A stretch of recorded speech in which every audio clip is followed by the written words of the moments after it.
Good morning, everybody, and welcome to The Balancing Act. We're so glad you're here. I'm Julie Moran. We really are. I'm Olga Villaverde. Okay, today we're featuring a special segment, part of our new initiative to Be the Change, which focuses on education and empowerment, what you can do, no matter how big or small, within your community to affect a change. So today we kick it all off with Toyota, whose Teen Drive 365 platform arms teens and their parents with the tools to help them navigate that first year of independent driving, making the roads safer for all. Oh my gosh, I have a 15-year-old now. Can't believe it. Right around the corner. And no one needs to fall asleep at the wheel, right? So we've got tips to help you improve your Z's as our sleep series continues. Okay, I will say Maya's 15 and I am not falling asleep at the wheel. When she's at the wheel, I'm like, alert. All right, the Balancing Act starts right now.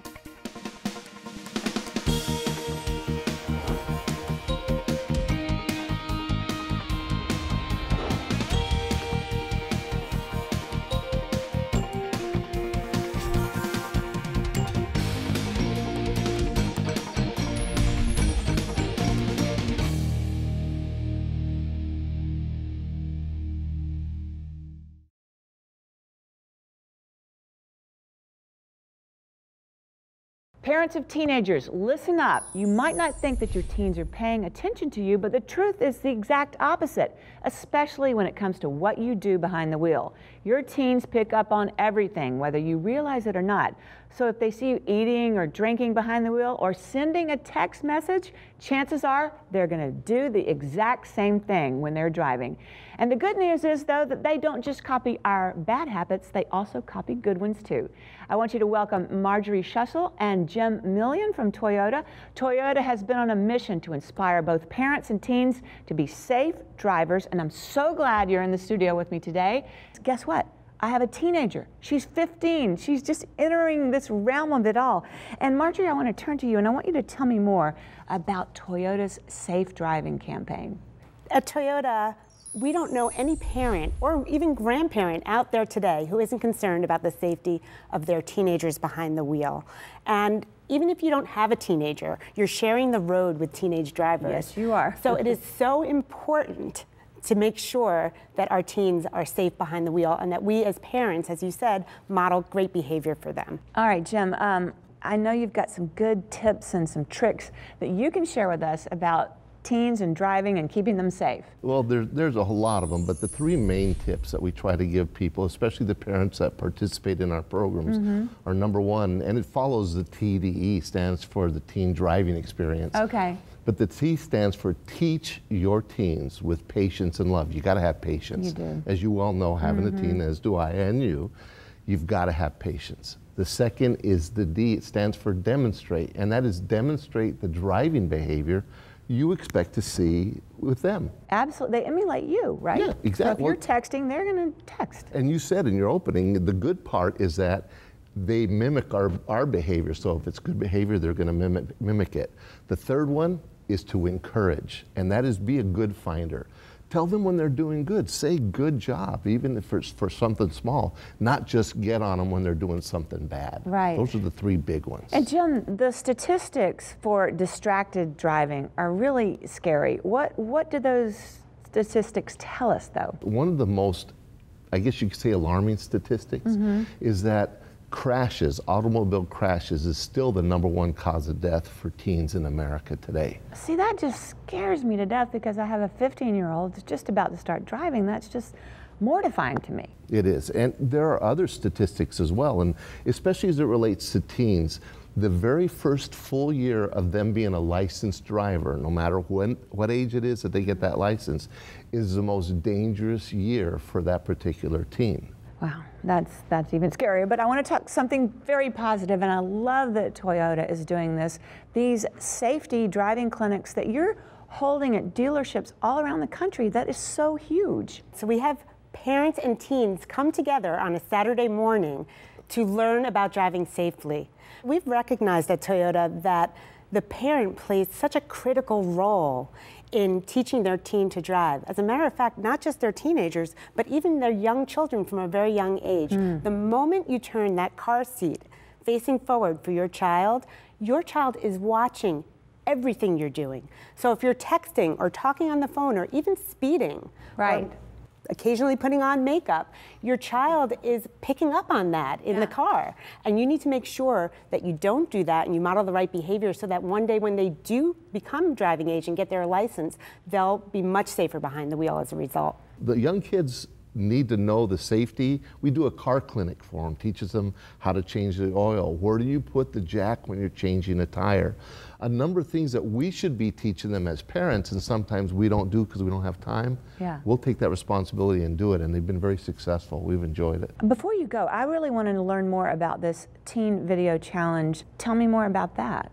So if you go online to teendrive365.com, this is a site that Toyota has developed. We've taken our 10+ years of research and safe driving programs that we've brought across the country, and we've put it in one destination to make it available to everyone, no matter where you are. And on that site, there's all kinds of tools and tips and resources and videos. And one element is this great contest that we're hosting. Oh, great. So basically, you can go on and enter to win a $15,000 scholarship. And all you have to do is create a video to inspire your friends to drive more safely. All right, I want to thank you so much for helping our teens be safer drivers and for really educating the parents too. It's just so important. It's really, really personal for me and for Toyota, for all of our customers, but for anyone who's driving on today's roads. It's really, really important to stay safe. Information, and just loved having you on the show today. I feel inspired and encouraged, actually. Thanks for joining us. Thank you so much. All right, if you want to learn more, log on to thebalancingact.com. You can also follow us on Facebook, send us a tweet, and we might just put it on the air.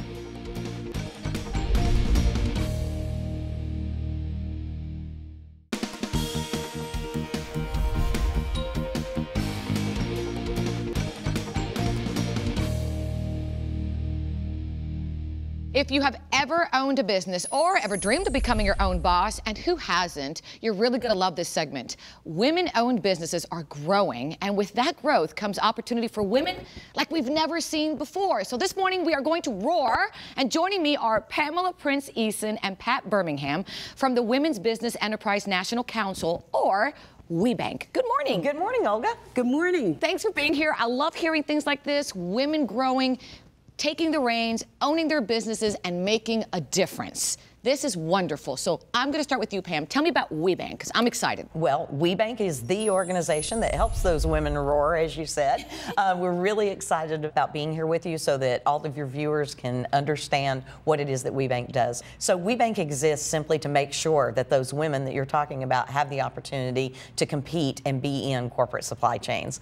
There's great solutions that they have, and it really is just a matter of getting that small business a little bit closer to those larger businesses. So the corporations involved in our organization, they're looking for those women. Wow, and how many women do you have right now? Currently 13,000. 13,000, really making a difference here, Pat, right? Yes, we are, and these women are not only entrepreneurs, but they're small, they're innovative, they're nimble, and they're so eager to be connected to our corporate members. And let me take it one step further. When it comes to our economy and job creation, obviously all this really just helps this country move forward.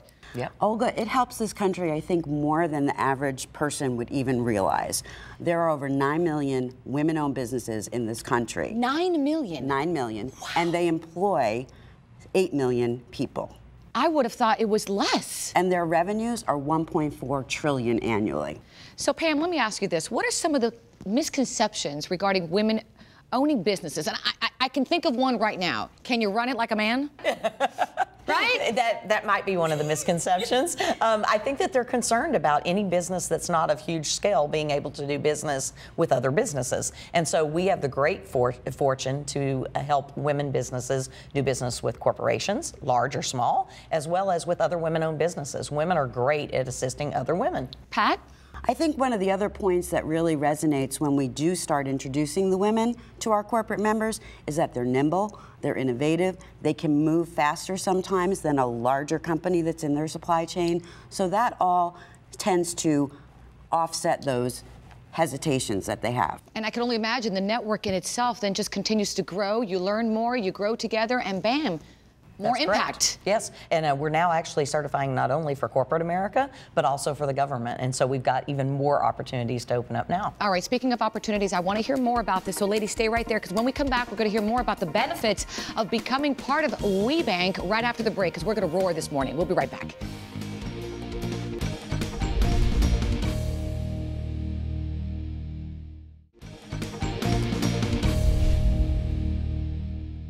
This morning, we're talking about women-owned businesses and some of the resources that are helping them succeed with the Women's Business Enterprise National Council, or WBENC. My guests once again are Pamela Prince-Eason and Patricia Birmingham, both from WBENC.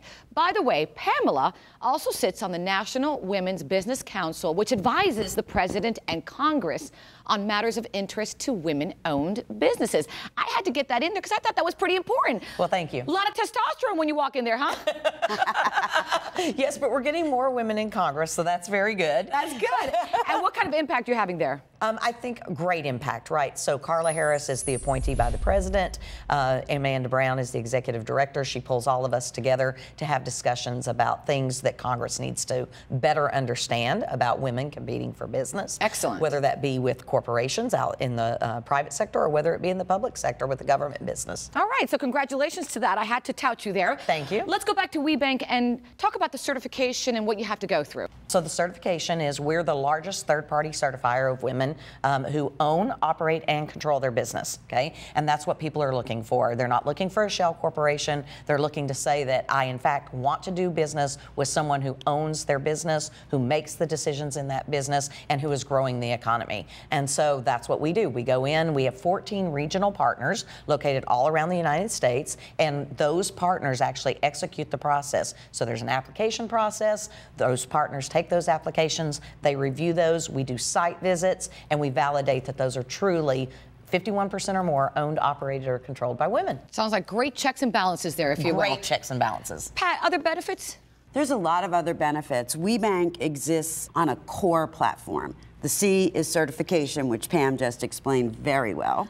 And the O is opportunities. And we try to provide numerous opportunities for all of our constituents throughout the year. We have two very large national events. One is actually happening this month, our Summit and Salute in Baltimore, Maryland. We'll have about 2,000 people there, both women-owned businesses and corporate members.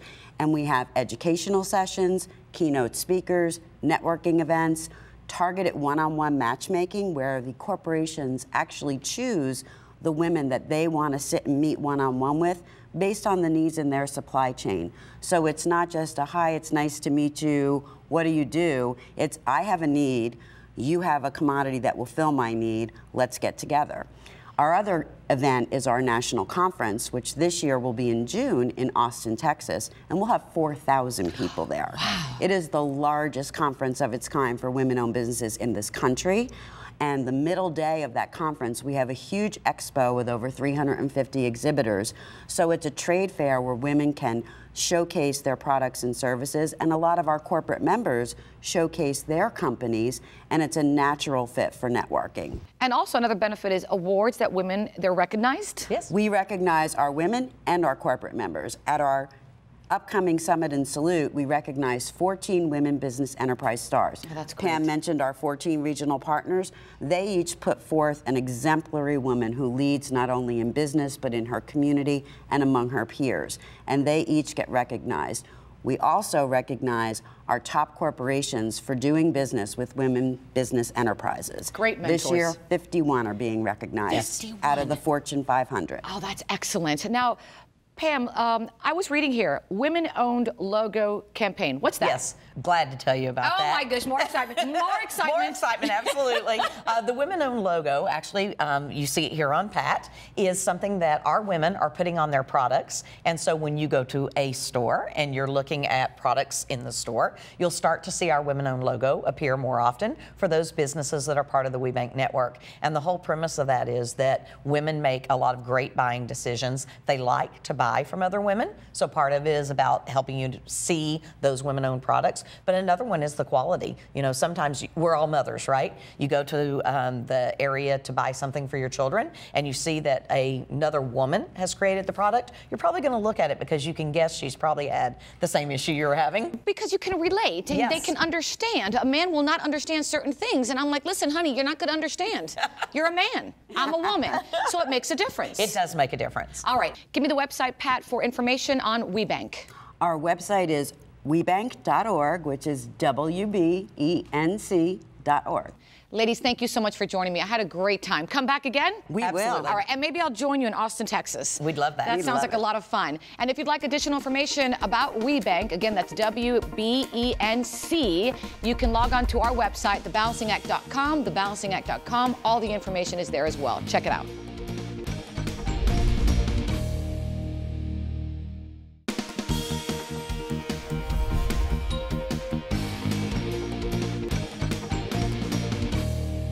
Our favorite sleep guru, Dr. Heath Durrance, is here with today's sleep tip of the day. Thanks very much, Olga. If you constantly have trouble getting good sleep, the culprit might be your own bedroom. So today's tip, create a more sleep-friendly environment. The first and most important way to do that is to associate your bed only with two things, sex and, of course, sleep. Dimming the lights at least an hour before turning in will help your brain start shifting into sleep mode. Using soothing wall colors and favorite scents will help relax you. And so will a quality, comfortable mattress and pillow. As for the television, turn it off. Why? Because changing tones and volumes interrupt sleep. A soft, constant sound like a house fan, on the other hand, supports sleep. Finally, the cooler the room, the better. Anywhere between about 60 to 67 degrees is recommended for optimal sleep. Try these tips today, and I promise you'll sleep better tonight. I like it at 65 degrees. Done, I'm in. Thank you so much, Doctor. And for more information on a healthier night's sleep, log on to agooddayStartsAtNight.com. In the meantime, sweet dreams.